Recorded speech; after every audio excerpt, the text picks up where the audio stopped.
Police have laid charges against 2 suspects.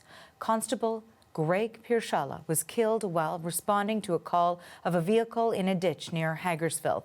That's about 40 kilometers south of Hamilton, near the Mississaugas of the Credit First Nation. The CBC's Natasha Fatta is here with all of the details, so take us through these charges. Absolutely, Aarti. So the 2 suspects in question have appeared before court and before a judge today, and each of them, the 2 suspects are Brandy Stewart-Sperry and Randall McKenzie, have each been charged with 1 count of first-degree murder. Now, beyond that, the judge has ordered that both of them remain detained in police custody, and he has issued a non-communication order for a list of people, including each other. These 2 individuals cannot speak to each other, to a group of other people, as well as any family member of the Constable Pierzchala.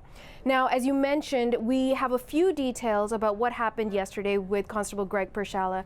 He was patrolling on his own when he got a call about a car in a ditch. And this happened near Brantford, which is just west of Hagersville.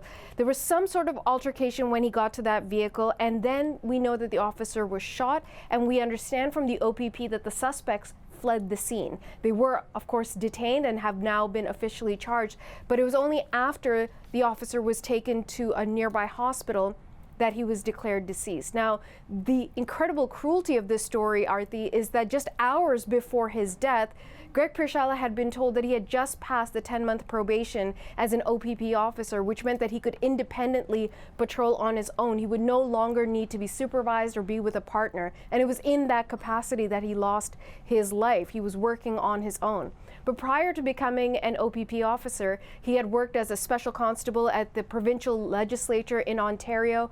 He had also worked with the Canadian Armed Services, so clearly had dedicated his life to this country in one capacity or another. And in fact, his friends are saying that he wanted to be a police officer since the age of 5.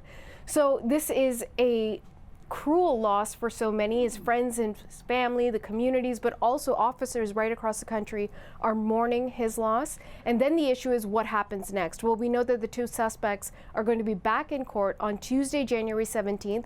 That's going to happen via Zoom. And in the meantime, we are waiting for the Ontario Provincial Police to offer comment on these charges. Thanks for this. That is the CBC's Natasha Fatta reporting.